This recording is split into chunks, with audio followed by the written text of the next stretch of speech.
you know that The Ghost of Mrs. Muir, one of the most hauntingly beautiful love stories ever put on film, was written by a woman, featured a haunting score by a composer who loved it more than Psycho, and starred an actress who filmed the movie completely with a broken foot.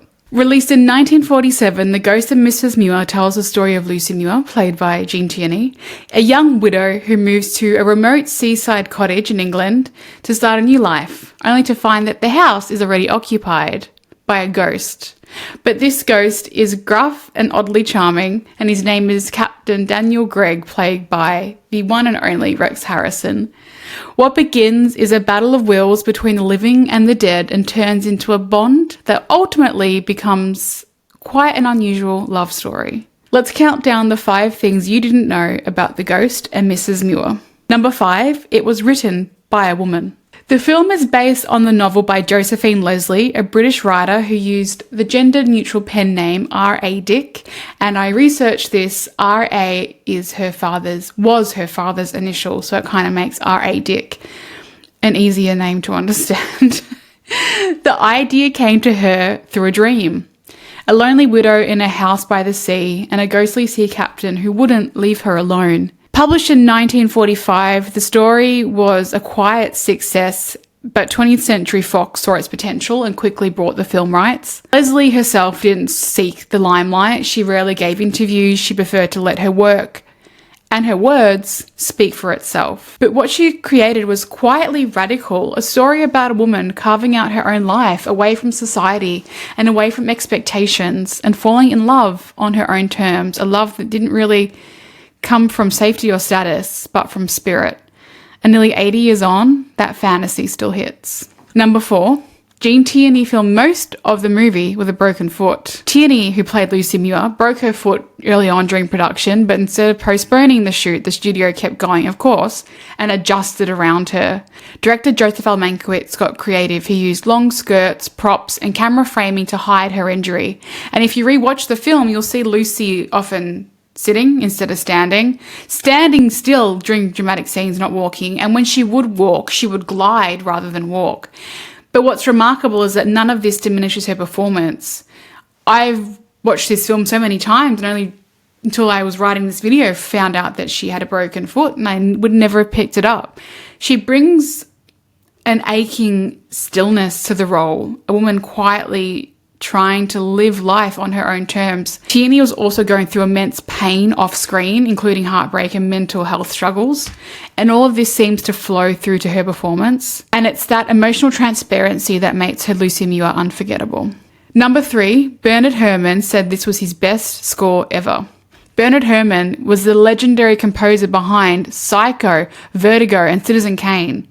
Some of the best scores in film history, but he believed The Ghost of Mrs. Muir was his most beautiful, even calling it his personal favourite. He poured himself into the music, writing sweeping romantic themes that were laced with longing and melancholy. The ocean itself became a character through his score, vast, emotional, and always just out of reach. In fact, Herrmann loved this score so much, he asked for parts of it to be played at his funeral. It's tender, it's eerie, and it's completely unforgettable. Number 2, the house was a Hollywood illusion. Gull Cottage, the cliffside house where Lucy and Captain Gregg fell in love, doesn't exist. Not really. Exteriors were shot on a custom-built set on the Palos Verdes Peninsula in California. My apologies for pronouncing that wrong. It's my Australian accent. I blame that for everything. This location was chosen for its dramatic cliffs and sweeping ocean views. The interiors were shot on a meticulously built soundstage at 20th Century Fox in Hollywood. The house was created from scratch, down to the ivy-covered gates, the winding staircase, and the weather-beaten shutters that seemed to hold stories of their own. It worked. Gull Cottage became as iconic as any character in The Ghost of Mrs. Muir. And number 1, it wasn't a hit, but it found a second life.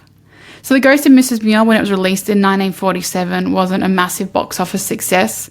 It did modestly well, but was overshadowed by bigger films of the time. The New York Times called it a pleasurable film, despite its failings. However, over the decades, it's developed a devoted following, especially among romantics and film lovers drawn to its quiet, elegance and emotional maturity. And in 1968, it was even turned into a TV series, though the tone was much lighter and even comedic. But the original film endures because of its dreamy pacing, its loneliness, its love, its heart, and the undeniable chemistry between Gene Tierney and Rex Harrison. Their chemistry is what makes this film linger, though they reportedly didn't get along super well off screen. The tension and tenderness that they created on screen felt intimate and real. Then there's that beautiful, unforgettable final scene. This is a massive spoiler alert. So decades have passed. The captain's now left Lucy. He wants her to live her life. And Lucy is now old, alone, and unmoored. She passes away in her beloved cottage, only to awaken and be young again. And she's met by the captain. He holds out his hand, she takes it, and they walk into the afterlife together. It's the most quietly devastating endings of any old Hollywood film. It's not dramatic. There's no big declarations of love, no big kiss. It's just a deeply earned love that they can finally be together forever. It's a love story. It's a ghost story. But above all, it's a story about choosing your own path, even when it's unconventional and even when everyone is against it. You can tell I love this movie. I'm deeply impacted by its story and its message, and that love transcends time and a deep love transcends even death. So there you have it. There were 5 things that you may not have known about the ghost of Mrs. Muir. Let me know if you love this movie as much as me, if you get emotional every time you talk about it like me. I deeply love this film, and I think they should remake it. I think they should make a modern version of it. Let me know what you think. Don't forget to subscribe for more behind the scenes stories, hidden classics, and old Hollywood deep dives. I'll see you next week. I promise not to cry in my next video, though actually I shouldn't promise that because I cry a lot. I will see you next week. Take care.